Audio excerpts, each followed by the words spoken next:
So, you want to know how to photograph a house? I'll show you how I do it.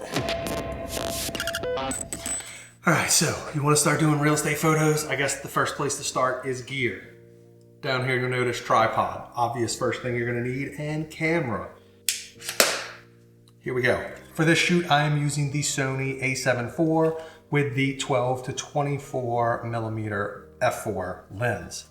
You see this big honker on front? This is the Wonderpana polarizer system for real estate photography. Polarizers are very useful. They can do things like cut down reflections in windows and cabinets and floors. Those harsh reflections you get from floors and cabinets, especially if you're doing strobe photography, you know exactly what I'm talking about, and these can help greatly. So I've got my Wonderpana circular system, which you can check out in some of my other videos. I have my trusty tripod, which obviously we're gonna need for this. I've got with me the AD200. I also use the Flashpoint Explorer Pro 300, but this is what I'm using today because it's a nice small house. And lastly, I have my bag of goodies on the side. First thing, receiver for the flashes that we're gonna be using. Put this right on there, just like that. And what's left in this bag is nothing but stuff like lens pins, extra batteries, and a few of these little Flashpoint ZOOM R2s. I put these all over the place to make it easy for my photos and lighting to showcase the brightness of the room without having to do any editing in Photoshop. I try and keep everything in Lightroom, so that's my goal. Now that you know what gear I'm using, not necessarily the gear you need, but just what I'm using for today's shoot, keep in mind, I'm gonna recommend camera, polarizer, at least one strobe, tripod. That's all you really need to get started in real estate photos, and I'll go ahead and show you how I start up the first scene. All right, so this first shot I like to take is kind of like the money shot. It's the grand entrance shot, and it's where I'm gonna place my camera very close to the door and show as much of the inside of the house that you would see as soon as you walk into a property. So let's set that up. Now, whenever I'm doing these shots, especially for the entranceway shots, I always try and show 3-point perspective instead of just a 1-point perspective because it always makes the room feel larger. Another thing to keep in mind is camera height. Unless I'm shooting kitchens or bathrooms, camera is always roughly waist height, or another way to do it is to measure it up right above the doorknob is a great level for most rooms. So set the camera up, lickety blam, turn everything on, and here we go. Now keep in mind, whenever you're using strobes on site, the best way to get them to work properly is to not point them up. It's not to point them at what you're photographing, but it's to point backwards. You want it kind of using the back of the room as a big softbox reflector and filling light into the room. So let's take this first shot.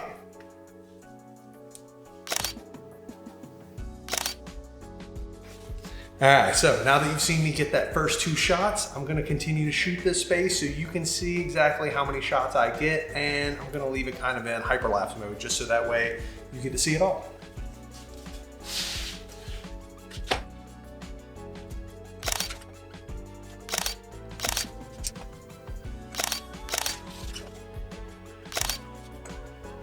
Now you notice this last shot I'm very similar to my first spot, and that's because whenever there are a fireplace or built-ins of any sort, I like to get a 1-point composure of those things. So that's what I'm doing right now, taking single shots of the fireplace. All right, just like that, living room's done. Next place. All right, so next space is gonna be the kitchen. What makes the kitchens different is that you never really want to show underneath the cabinet line. So this is why I keep my tripod the way I do.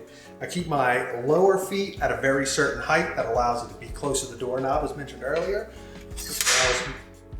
which allows me to extend these legs out like so. And now it's the perfect height for kitchens. So whenever you're shooting your kitchens, just keep in mind, you want to not show underneath the counter space.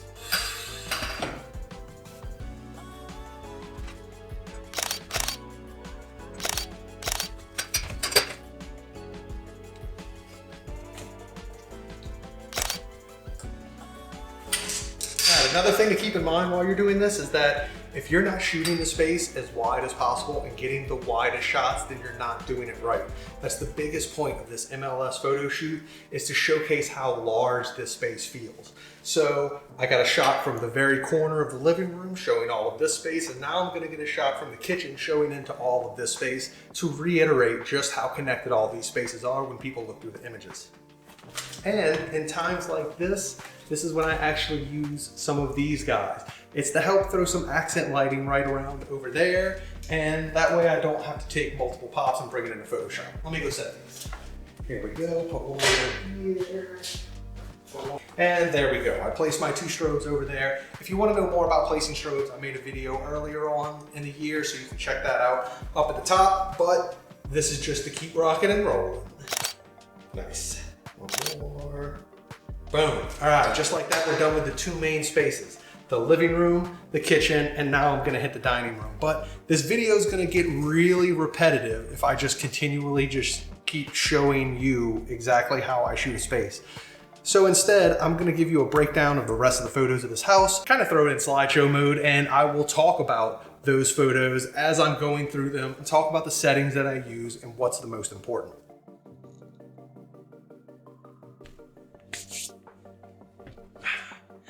All right, everybody, here we are in the studio. Let's talk about the pictures I took. So I'm just going to, actually, you know what? Let me just kind of like pull one of these right here. There we go. Scoot over a little bit so that way I can just kind of place all the images over there. There we go. Maybe it would help if I point the right direction. So let's get into it. The first thing I want to do is give you a few tips, and I'm just going to kind of play the images over there so you can see exactly how many I deliver. I will also be putting a link down at the bottom so you can see this exact house, this exact tour. Everything's done through Aryeo system, photos, videos delivered. So you'll be able to see exactly what I deliver to clients every time they order my services. Now, that being said, let's talk a little bit about settings. I used to use Micro Four Thirds Olympus, now I'm using the Sony A7 IV, so I'll give you a little bit of settings for each one. You know, the tripod is crucial here because the shutter speed is the thing you're adjusting the most. I'm usually trying to stay between f7 and f8. Exteriors, I'll go much higher. I never try to go lower than f7, especially on a full frame, because you're trying to get as much depth of field as possible. So like I said, staying around f7, f8 is the best f-stop in my personal opinion on a full frame. If you're using a Micro Four Thirds, you can go down to like a 5.6 and still be pretty good when it comes to the range of depth of field you're getting out of your camera. That being said, since you're on the tripod, your shutter speed is going to vary, but ISOs should not vary that much. I pretty much leave mine stagnated. Once again, when I was shooting on the Micro Four Thirds system, I would try and keep that ISO very low, and 400 is where I found was really good on my Olympus. Now that I'm shooting with the A7 IV, you can really crank that ISO, but I keep it around the 640 or 650. I can't remember exactly what number it is. I'm pretty sure it's 640, but that's the ISO I'm using for the majority of the time while shooting on the A7 IV, doing interior real estate photos. Now, if you'll notice while I'm going through these photos, there are 2 things that I always try and do, and that's try and keep the camera height level throughout the shoot. I mentioned in the very beginning where I try and level out that, and the only time I ever change those heights are in a kitchen, which I also previously mentioned, and I will change that height sometimes in bathrooms when dealing with mirrors and the sinks. Sometimes they're a little higher, sometimes they're a little lower, but generally speaking, that doorknob height really helps. And on that note, let me say, please press like, mash, subscribe, all that jazz. I'm making these for you. Let me know what you want to see next. All right, back to settings. And this is not really a setting. It's more like a recommendation. And that is simply to keep your level accurate the entire time. One of the most important things to get right and one of the most difficult things to correct back in post are the verticals. So making sure your horizontal line is 100% level and your verticals are 100% level really helps here. I personally keep a grid up on my camera. There are 2 different grids offered by Sony. Every camera manufacturer has their own kind of set of grids. I usually keep the rule of thirds on because that keeps me a few little steady lines that I can match other lines up in my shot, so that way I know exactly what is level in camera. Now, as you can see from that shot where I was just kind of rolling down the hallway, shooting every room, whenever I shoot rooms, I tend to shoot from the doorway pushed all the way to the furthest extremity of the room. I've made videos about this previously, so you can go check those out earlier in my channel. But that being said, it usually offers the widest opportunity to shoot the room because it allows you to keep 3/4 of the tripod outside of the room while just sticking the camera inside into that corner. I find that works the best. Another reason these side or 3-point composures are really good is because it's easier to do. 1-point composures require basically everything to be completely correct in camera. They are much more difficult to correct afterwards in like Lightroom or Photoshop or something like that. So the verticals are key once again. I know we already moved off that topic, but I'm bringing it back in because that's how important it is. The number one thing. But shooting that 3-point perspective will allow you to have some more wiggle room in how level you are. So if you don't trust the level in your camera or the level on your tripod, maybe think about getting an extra bubble level and glue it to the top of your camera. That's what my buddy Josh did.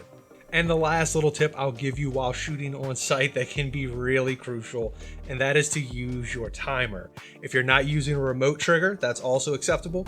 Maybe you're using some sort of program through your tablet or phone that allows you to trigger, or maybe you're using an external trigger on your strobe. Either way, you want to make sure that you are not physically pushing the button, because when you're dealing with these lower shutter speeds to open up the light available in the room, sometimes you can see that wiggle from pushing the camera. So I highly recommend either using a remote or just do like I do. I do that 2-second timer. You know, sometimes I do a 10-second timer if I've got to run and hide somewhere to use the strobe and I need to hold it. But generally speaking, 2-second timer is where it's at.